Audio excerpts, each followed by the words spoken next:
Good afternoon. I'm Peter Stanton, publisher of the Worcester Business Journal, and on behalf of our event partners, State House News, welcome to the second session of this three-part webcast series on New England's second largest city. Worcester's rebirth has been driven by a lot of factors, and one of the significant ones is the growth in the arts, sports, restaurants, and entertainment venues. Worcester has become an increasingly desirable place to hang out and to live. While the pandemic has put tremendous stress on the sectors that drive that vitality, the city's future will continue to lean on this group to contribute to the all-important quality of life in Worcester, helping attract more young adults to live here and helping to drive further new business development across the city. In this session, we'll hear from a great panel about their take on the Worcester market, how it got to be a hot commodity, and how they see it evolving as we move past the pandemic and reopening in a big way. Thank you for joining us this afternoon, and special thanks to our platinum sponsors, Country Bank and Fallon Health, who have stepped up to make this series on Worcester Emerging happen.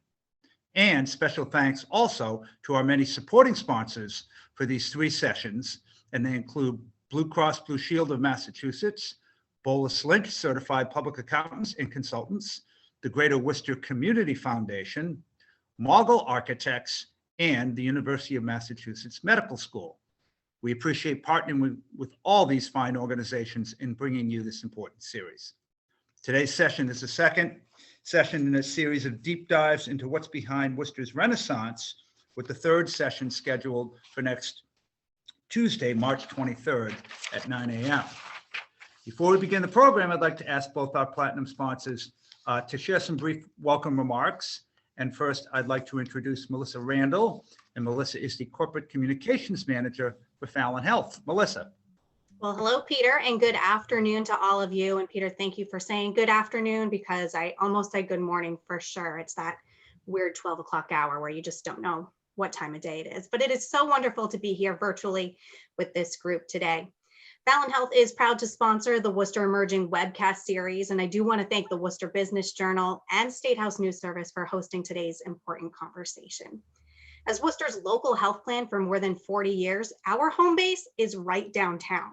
Our 1,200 employees have enjoyed dining, shopping, and of course, experiencing the many cultural offerings Worcester has to offer, and we do look forward to the day post-pandemic when they're able to do so again on a more regular basis. At Fallon, we truly believe in Worcester's vision and are proud of our own investments to help keep this vision alive and well. Our new state-of-the-art PACE Center is located on Grove Street, where we care for frail elders. You've seen us at the Fallon Health Pavilion over at the DCU Center, where we are a sponsor.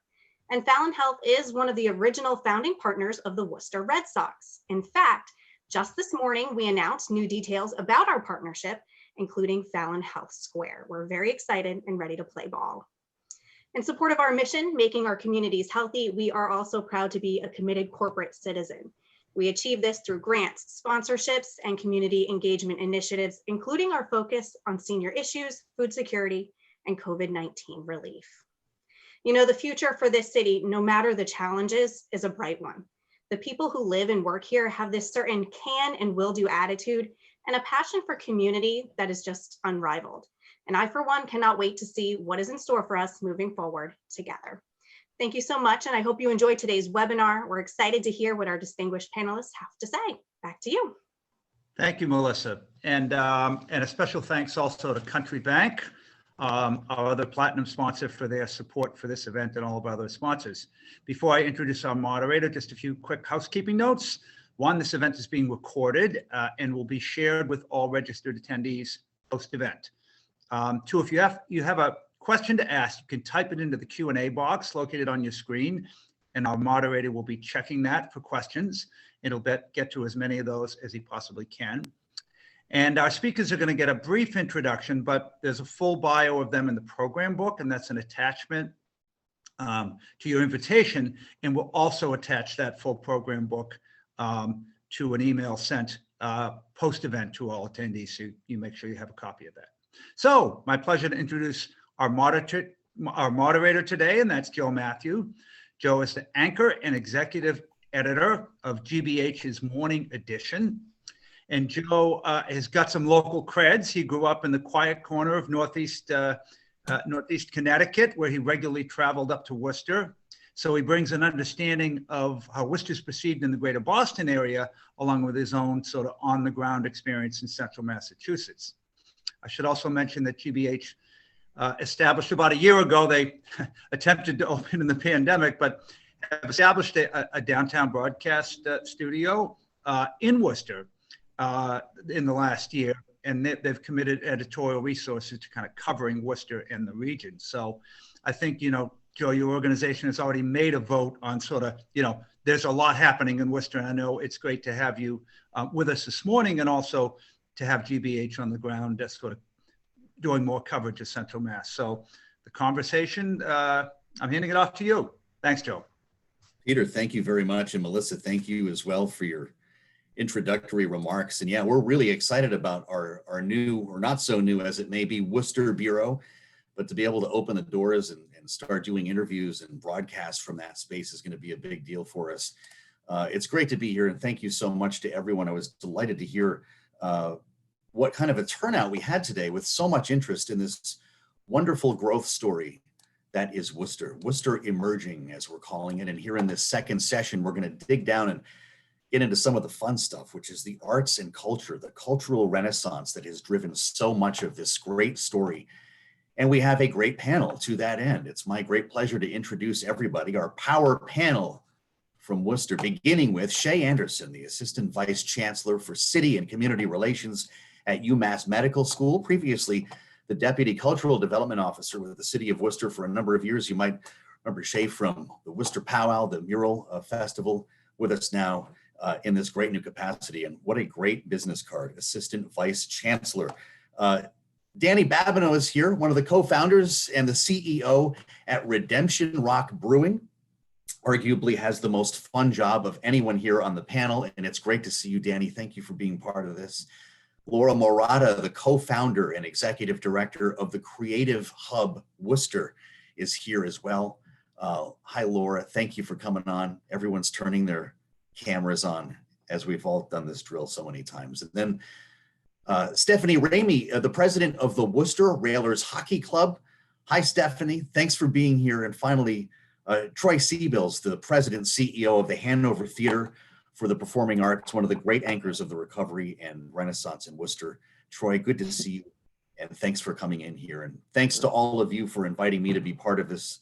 I wish I could be meeting you for a hot dog at Coney Island, but that day shall arrive soon.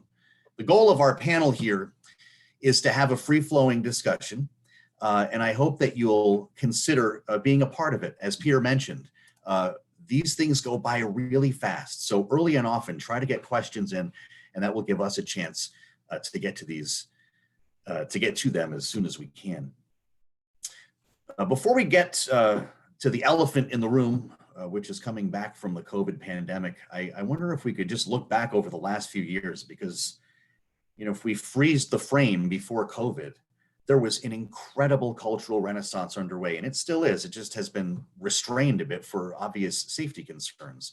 Amazing progress in Worcester over the last several years. The art scene has continued to evolve. The restaurant scene has heated up. And a lot more younger people are calling it home. A lot more people moving into Worcester now to be a part of this. And so what's happened in Worcester and the region that's allowed for the progress here is what we're going to be talking about. It's a very different city than I certainly grew up with, although that was the big city. That's where all culture kind of happened in my part of the world. But I'd like to start with all of you guys to have a chance to reflect on that and give us a sense of how your organization is faring. And Shay, we'll start with you. You've been working for the city for a lot of years here before getting to UMass Medical School. As I mentioned, the co-founder of Powwow, the citywide effort to install public art. How did we get to this point we're at now? This was quite a number of years in the making, Shay, and you've got a lot to be proud of. I have to be honest, I feel somewhat ill-equipped to answer how we got here as a still fairly new person to Worcester. But what I can say is that looking back, Worcester has a long history of innovation and creativity.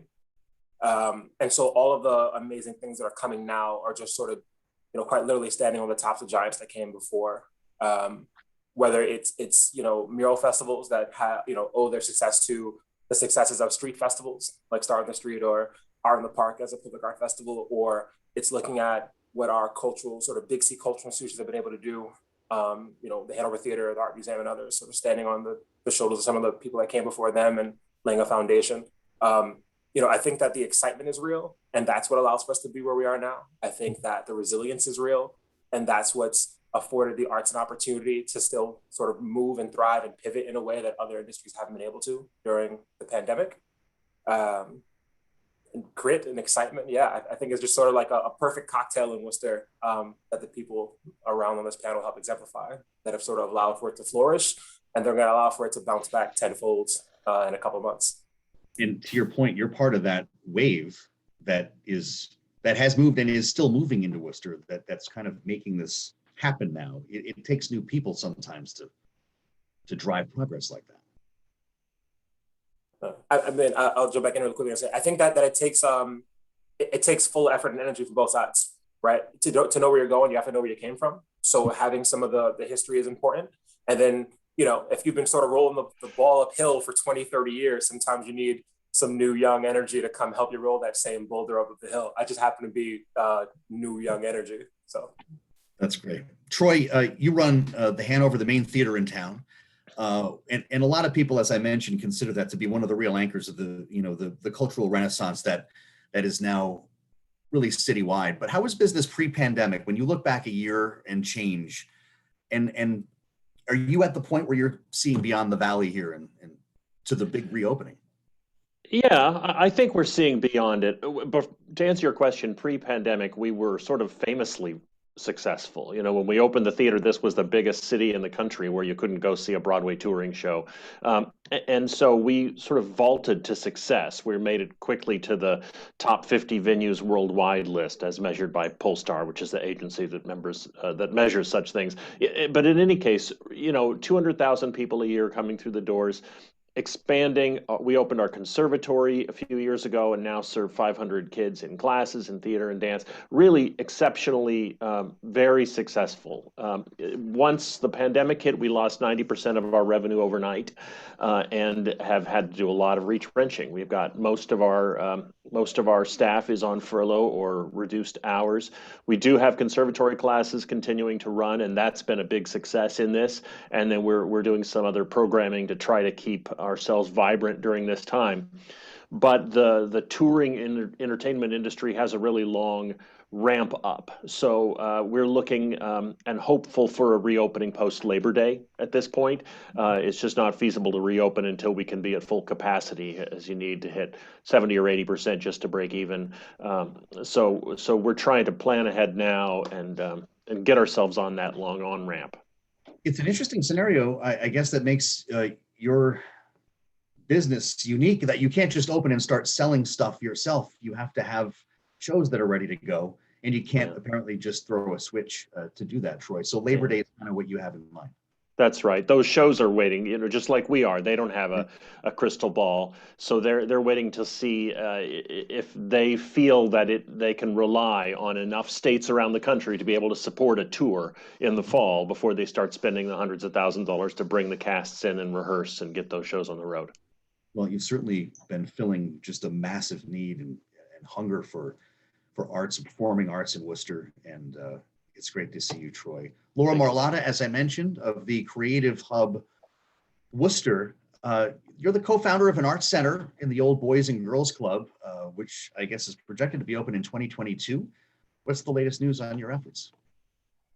Yeah, so Creative Hub has continued to grow our current programming even during COVID, because we kind of see ourselves as a community service agency as much as an arts agency. We use arts as a vehicle for community service and healing. So we've been, blessed to be able to have our childcare program open.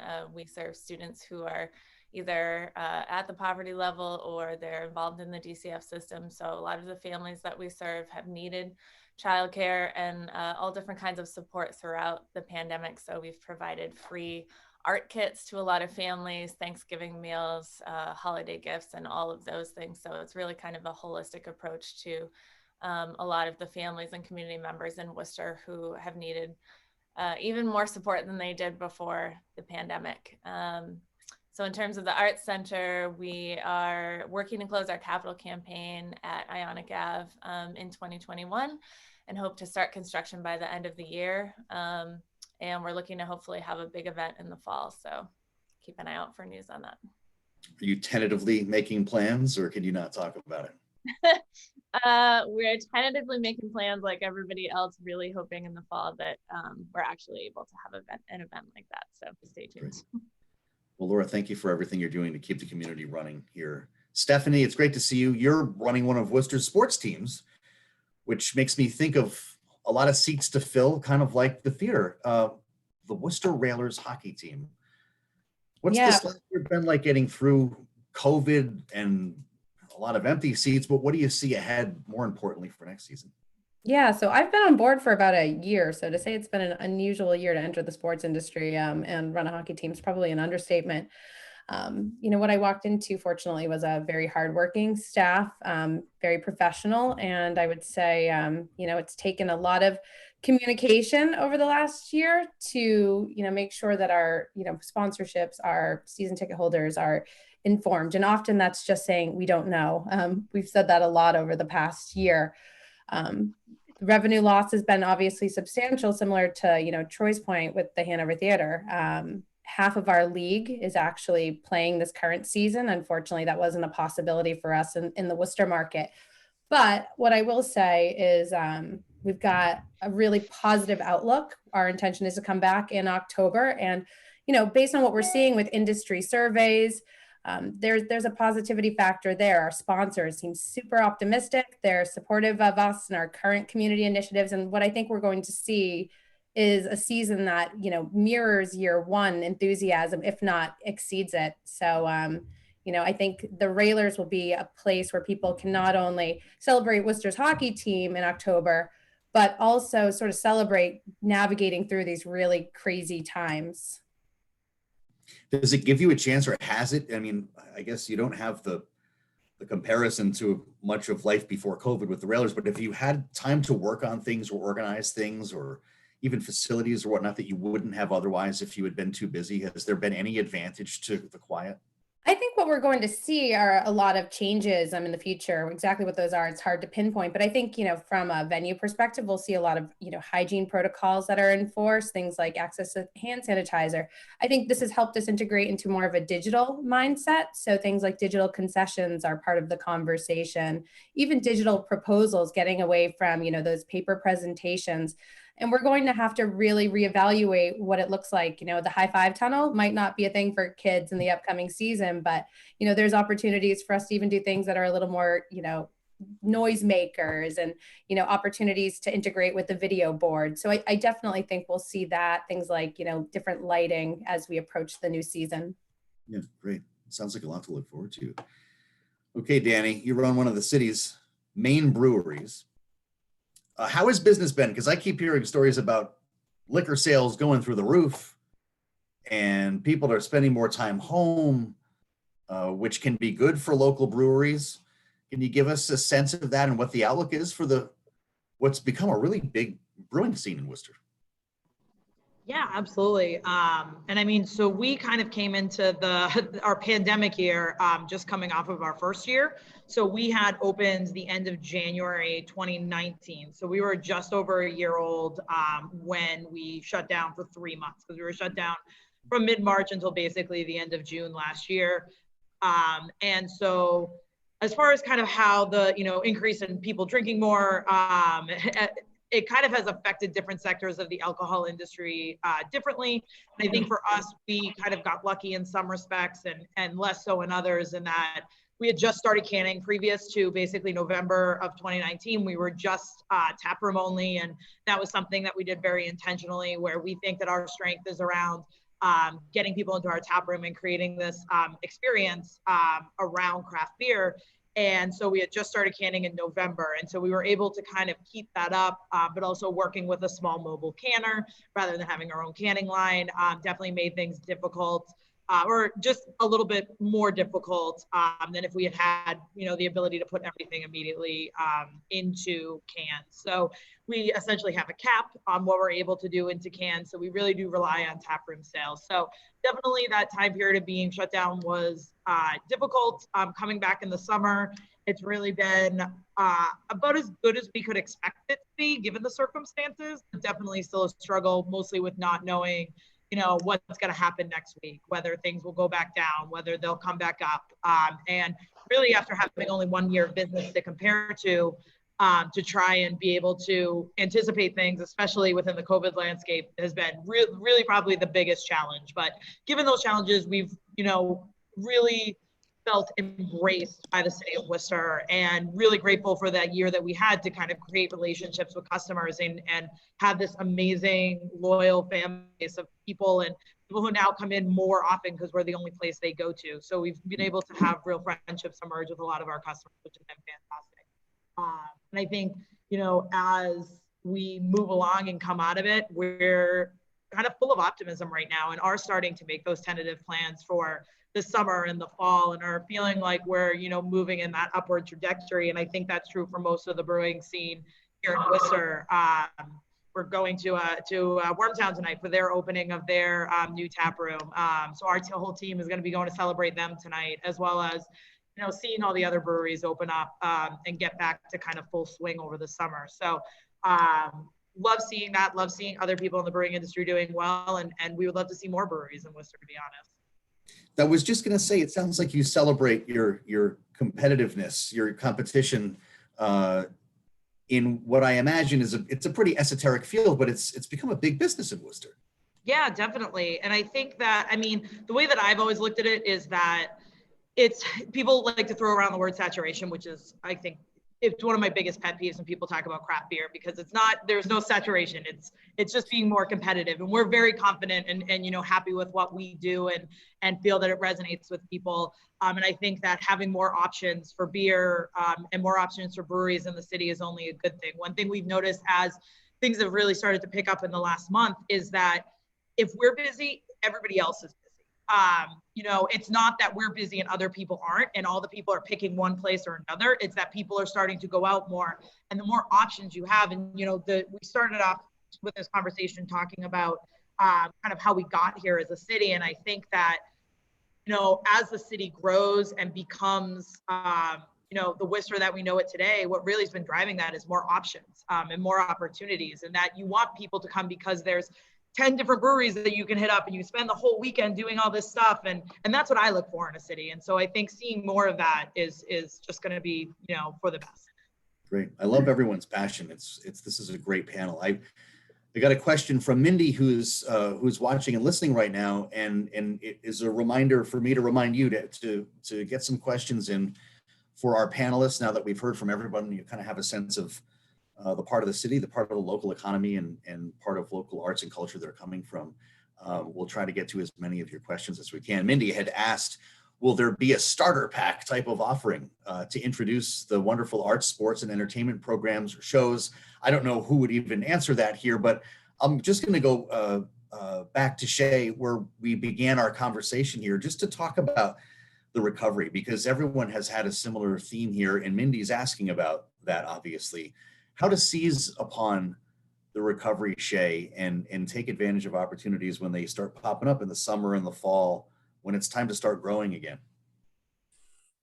So I think that a multifaceted approach is going to be the way to do that. Troy is, I believe, on the board of the Worcester Culture Coalition, which is an entity within the city that finds a way to coalesce the sort of different cultural organizations and nonprofits throughout the community, and sort of has long tentacles that combine it with some of the for-profit entities that overall, encompass culture in our city.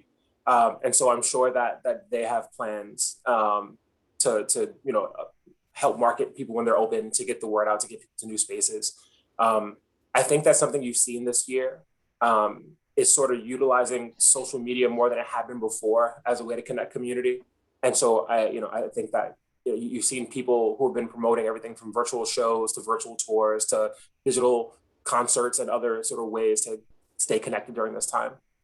So I think that all those things are going to be necessary to sort of bounce back. And I'm going to kick it over to Troy because he would know a lot more about sort of the cultural convenings happening in that space. It's almost like, Troy, you know, we're coming out of winter figuratively as well as literally here. You kind of have to prepare for the game, right? There are going to be opportunities coming, and people like you, Troy, and operations like the Hanover and cities like Worcester are going to need to grab at them. Absolutely. You know, the cultural world in Worcester is very collaborative. We've always been collaborative, and that's a really positive thing. I think one of the ways that we are combating this environment with the pandemic is we run a new brick box theater at 20 Franklin Street, a small flexible theater space with that the Worcester Cultural Coalition owns. We pivoted when the pandemic became clear it was going to be with us for a while, and invested in some live streaming equipment. And so now there are multiple cultural coalition member organizations using that space to be able to reach their audiences digitally now when they can't bring those audiences in person. I think Shay is right. We've had to be creative, but we've all got to be optimistic. You've got to look forward and find ways to serve your mission and fill your need and reach your audiences.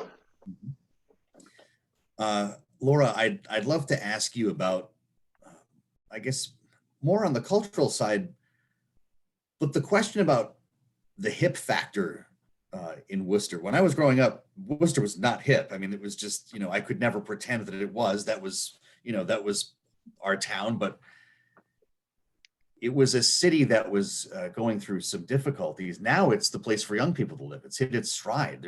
We're talking about performing arts and sporting events and things that just weren't part of the conversation.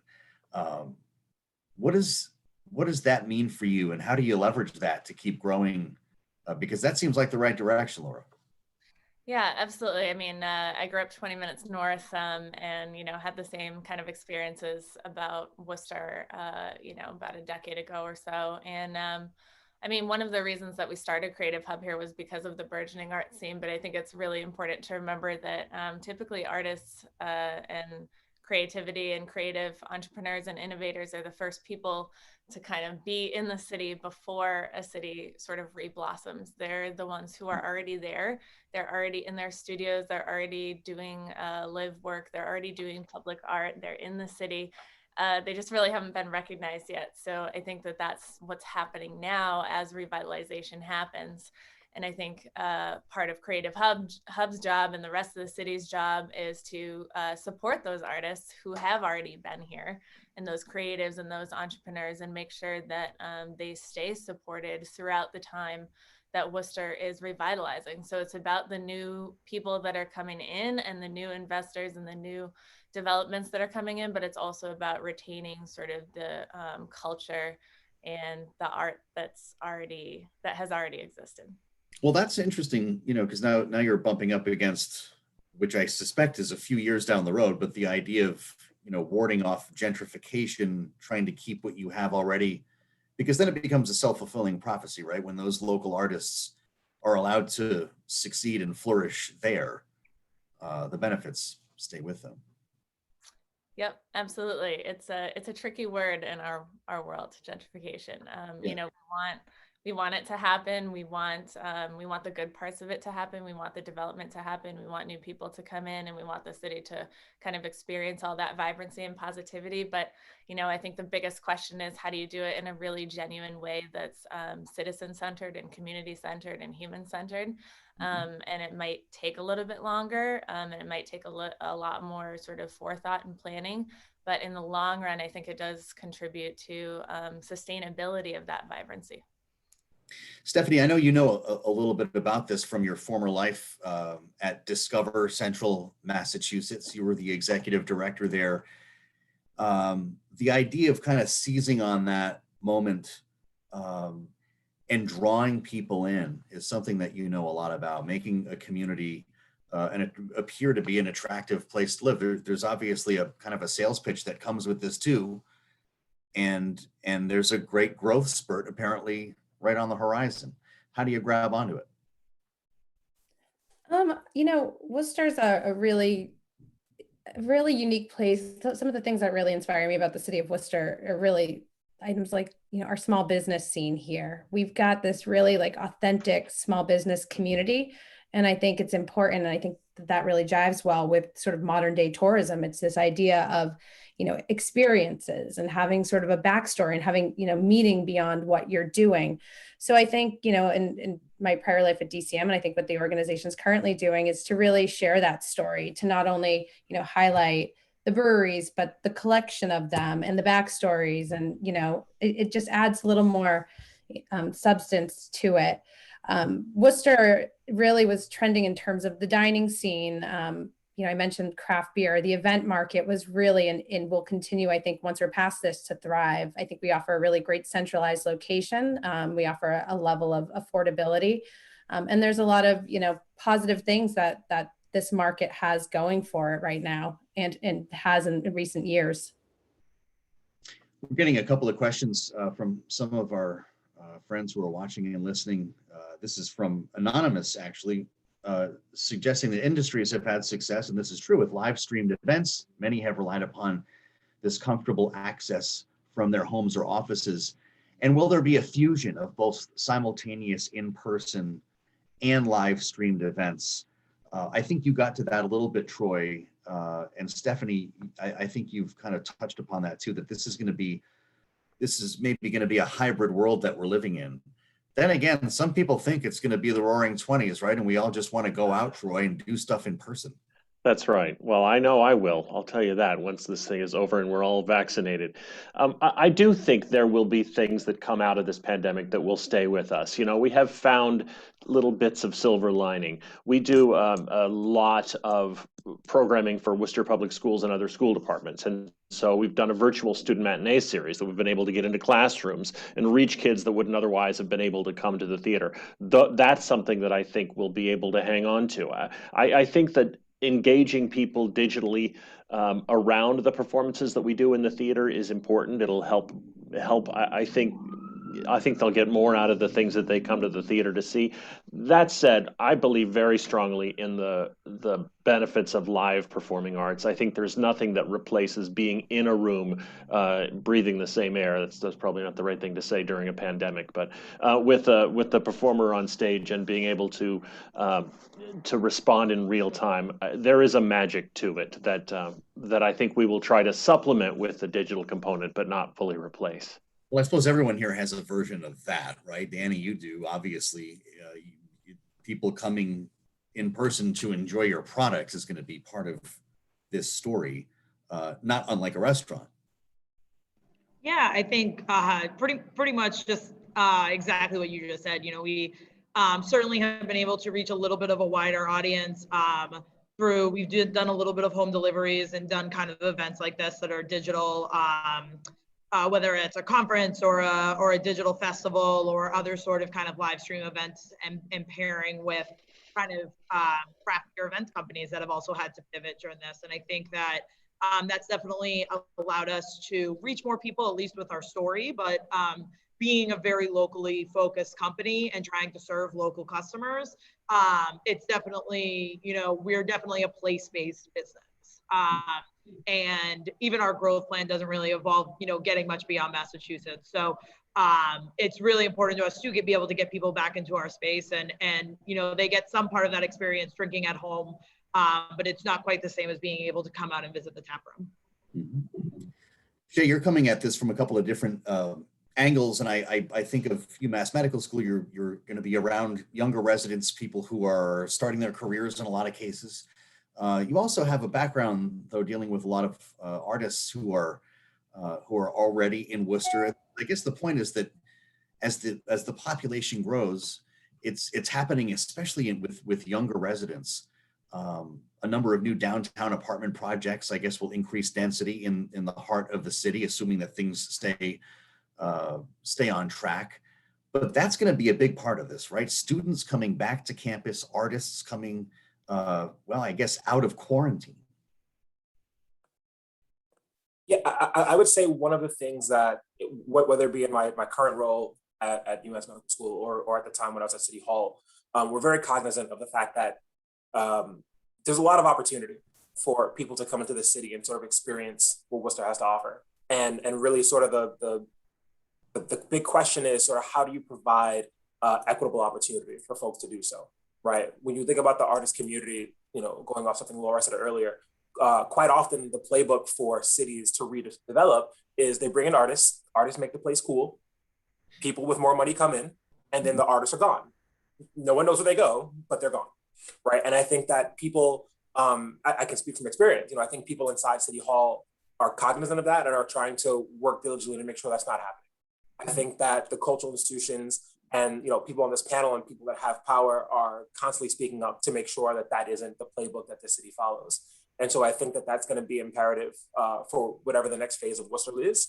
And I think that when it comes to sort of enticing young people, I think that the new development has done a great job of that. And I'm not just talking about the housing, right? Like that's great, but I'm talking about the new Worcester Public Market where you can go in and eat from like 20 different places at once, right? And go find every semblance of fancy, ridiculous sauce or dry rub you want, right? I'm talking about the restaurants that have come in and you can eat any sort of cuisine. I'm talking about the sort of small cultural organizations that have come on to provide opportunity for different cultural entities, organizations, people with different ethnic backgrounds to, fly their flag both literally and figuratively as high as they can and celebrate who they are.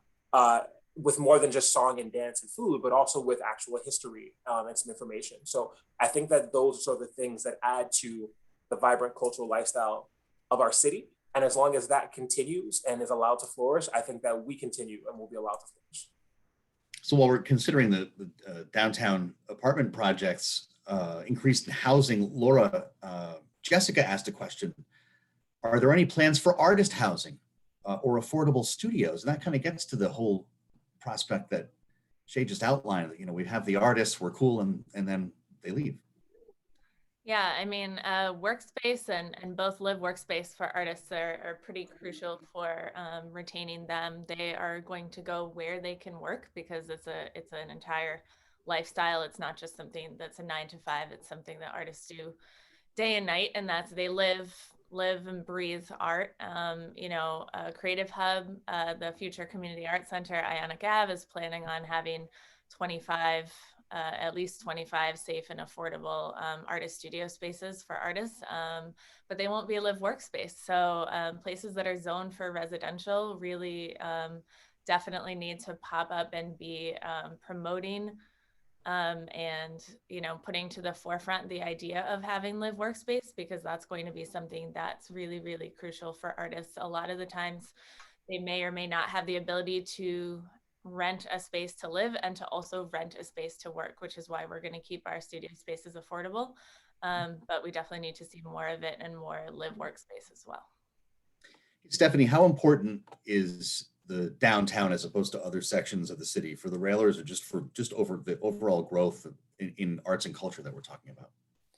Well, I love that there's a focus on downtown. I think it's a unique area in the sense that it's not going to evolve as rapidly as other areas of the city, maybe like the Canal District has. I think it needs to be done in a very thoughtful way for residents. I think it's a combination of walkability. That's a big one. It's improved, but there's still some a ways to go. It's having resources like dining and also access to grocery stores, which we've started to see kind of pop up differently. Access to affordable arts and culture and entertainment options. With the Railers, it's important for us that we're very much immersed in that downtown economy, that we can be sort of part of that initial strategy of an 18-hour destination. So we're currently exploring opportunities for our players to reside downtown. And we're working, with the various businesses to figure out how we can better, cross-market each other and, kind of approach that strength in numbers opportunity. And I would also say, making efforts too within the new housing developments that are popping up to make sure that we're integrated with their residents and that they know that, we're an opportunity for them to really go out and have, a fun evening. You feel the same way, Dani, when you consider foot traffic, when you consider accessibility as a business? Absolutely. And I actually live downtown and then connected to Shrewsbury Street, which is approximately a 35-minute walk. I know because I walk it a lot because my fiance and I actually share one car, which I think for that's one of the things that I actually really would like to see improved in the city is that, we have kind of these great neighborhoods emerging, whether it's the Canal District or downtown or Shrewsbury Street, but connecting them both through walkability, but also through a, working public transit system. This is the only place I've ever lived or been to where there's this weird, really bizarre perception that public transit is just for poor people and that's who it should be catering to. And it's the only purpose of public transit, which is absolutely insane. Anybody who's listening from Boston or New York or other cities, it's crazy to think that. And I think that we really need to invest in, free fares, increasing ridership, getting more routes, getting more stops, getting more buses. And I really think we talked about Worcester being hip. And I think that, there's a lot of strides that have been made in that direction, but it's really hard for, in 2021 to say that a city's hip without a working public transit system and really great walkability and bikeability and complete streets and the ability for people to move around the city in a safe and comfortable way, whether they've been drinking or whether they're just trying to get to work. Well, okay, so we're really getting somewhere here. That's a great answer, Dani, and I'll turn to a question from another anonymous question. And I'd love for everyone to take a swing at it because, before we were in COVID, transportation was the story of our time for a lot of people who live in American cities. And Anonymous asks, would you want the city to prioritize pedestrians and or public transportation? You were prescient, Dani, with your answer. How does transportation affect your organization? And how do you think about transportation, if at all? Troy, why don't you start? I think that it absolutely affects our organization. I think we are in a downtown, well, first of all, pedestrian traffic, pedestrian walkability of a city doesn't just serve those who are walking around it. It makes the city feel more welcoming for those that are driving in and parking. And for us, we serve 2,300 people at a performance. So we will always have a big contingent of people driving in. That's just more seats than you're going to fill from people within walking distance. But it's more about those people that drive in to see the show, experiencing the rest of the city around us and the restaurants and the businesses around us and taking some time to get out of their cars, see the sidewalks full of people and experience the city in a way that they didn't 10 years ago or even 5 years ago. That's really changing so fast. Well, Shay, as the former deputy cultural officer for the city of Worcester, I'm guessing this was a big part of the conversation when you were around City Hall, going back a little bit of time. Yeah, I think that whether it's at City Hall or whether it's at my job now or whether it was when we were doing the mural festival, that the answer remains consistent, right? Public transportation is important to the vitality of the city. And I think that you have to think of it from not just getting people from point A to point B, right? But when you have a city that's built for pedestrians and a public built around public transportation, people are going to walk by more businesses. That ends up being more economic development opportunities for some of those businesses on the street. More feet on the street also leads to perception that the area is safer, right? So that allows for enhancements to lighting and to sidewalks. That allows for more ADA compliant sidewalks. That allows people to pay more attention when it snows and that their sidewalk isn't icy. I think that there's a lot of sort of trickle down effects that having a more pedestrian safe city allows for. And that's, I think, one of the reasons why the Main Street project was so important or is so important to the city.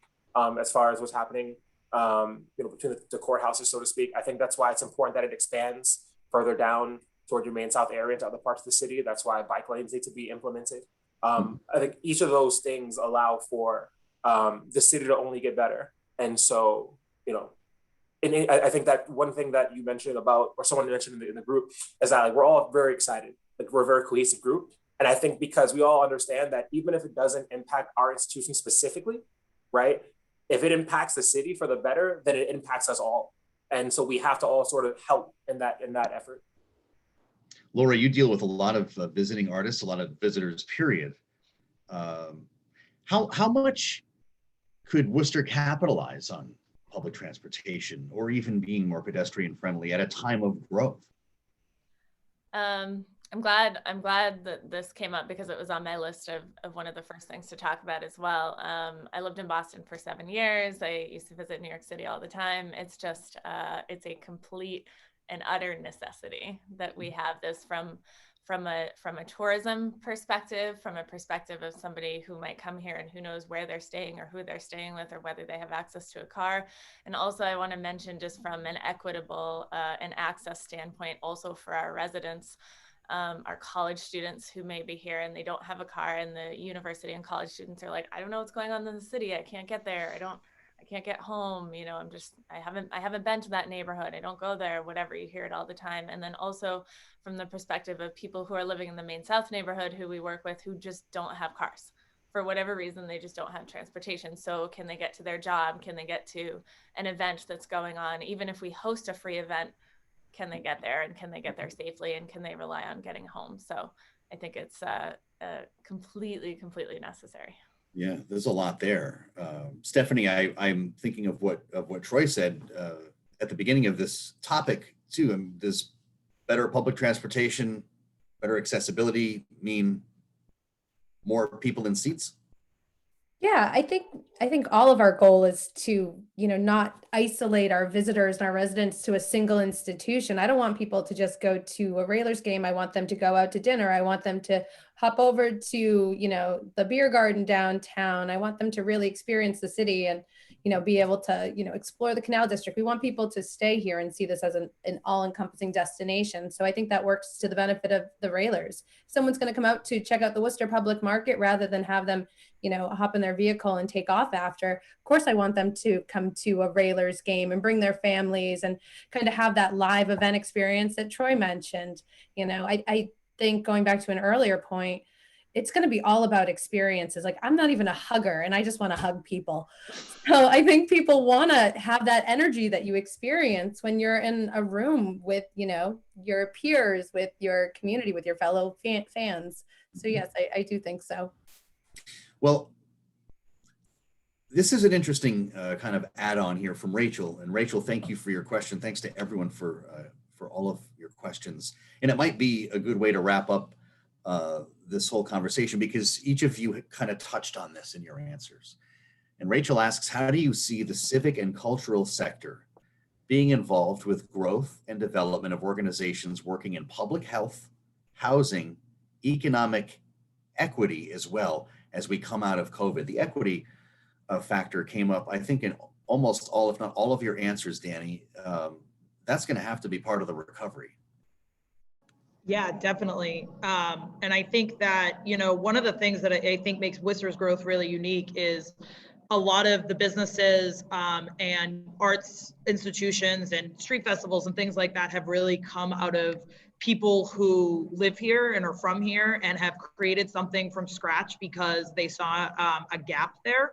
And I think the focus, for me anyway, is to really continue to allow individuals kind of the opportunities, or individuals in small organizations, the opportunity to grow and to make an impact, and making sure that we're focusing not just on the big flashy projects and the big companies and organizations that we're drawing from the outside to come into Worcester, but to really focus on supporting what has already come from within Worcester, as well as encouraging more people to do that. And to open small businesses and to open unique, or start unique organizations like the Creative Hub, and even what Troy did at the Hanover Theater, which was something that, was resurrecting something that had been in Worcester and doing something really unique and great for the city. And so, as Che touched on earlier, the city has a history of that, but I think we need to focus on those small things that are what create the momentum and the growth rather than the big flashy stuff. And also workforce housing, not just affordable or market rate housing, but we need more workforce housing, and we need to make it so that people can find it from a renting perspective, and just really focusing on the everyday people that live in our city that we've gotten to know as regulars throughout the pandemic and since we've been open, not just bringing people from outside the city. Well, Dani's pointing to you, Troy. Part of that question from Rachel was how organizations, institutional partners, can help support economic equity, public health, housing, and so forth. And that's been a bit of the Hanover's mission. It has, and it's a piece of the mission that we've been able to continue to pursue through this pandemic. And there was another question, I think, that talked a little bit about how we've pivoted and what we're doing differently. You know, in some ways, the opportunity that we have been forced to find during this shutdown of most of our business has been to find ways to accomplish the mission, the public good that we try to offer, especially through education and outreach programs that I don't know that we would have found. I don't know that we would have been forced to be creative enough to find it during another time. The public equity issues, we start with our education programs, and we find funding so that everything that we do, we can make available to for free at Title I schools, and then we ask other schools to pay for it. We find ways, I think, to make sure that the benefit that we provide to all people. That's going to continue to be a challenge for us, and a challenge that we give to ourselves. You know, this world has been one of overlapping crises this past year. You know, the pandemic is game changing for us, but so is the social justice dialogue that's come to the surface, appropriately so, this past year. We're getting some really interesting follow-ups here from everyone, kind of throwing questions at the last minute here, it'll allow me to add a layer for our remaining panelists here. Shay, are students, I think it's, from Peter here, are students from the city's 9 colleges fully engaged in the Renaissance? And I ask you that too, with the idea of the city's college community being engaged, providing kind of its own form of equity when it comes to education. Yeah, I mean, the question that was asked specifically is, are the students fully engaged at our 9 colleges? No. You're you know, you ask if is anyone fully, no. I think that there are students that are engaged in getting off campus and finding ways to get, you know, active in the community, to get engaged in the community. I think there are professionals whose roles are on campus to get students off campus, to get them invested in some of the nonprofits, some of the activities around the campus. You look at Working for Worcester, or the variety of cares days institutions do. You look at, you know, whether it be, you know, Holy Cross or Clark or UMass Med, which I named those 3 specifically because I went to one, I go to one, and I work at the other, right? So there's that. But I think that them, along with the other 6, are you know, finding ways to get students involved. But I think more could always be done. Part of that's just my own being. I always think more can be done. And so, you know, one of the things that I will plug my current employer, you know, as part of the vision for 2025, community impact is one of the things specifically mentioned, right, as is financial stewardship, right? It's about putting your time and effort and your funding behind making the community you're in a better place in any capacity you can. And so I think, you know, every institution, not just colleges, but they all do them their own sort of way. And I think that if there was a more cohesive way that everyone looked to doing that throughout our community, then we'd see us taking even faster strides than we are now. You know, I think that the opportunity is there. I think that the momentum's here. You know, the question is just sort of how does it happen? And I think it happens with opportunities like this for people to get together and sort of talk through what's next and how to collaborate together.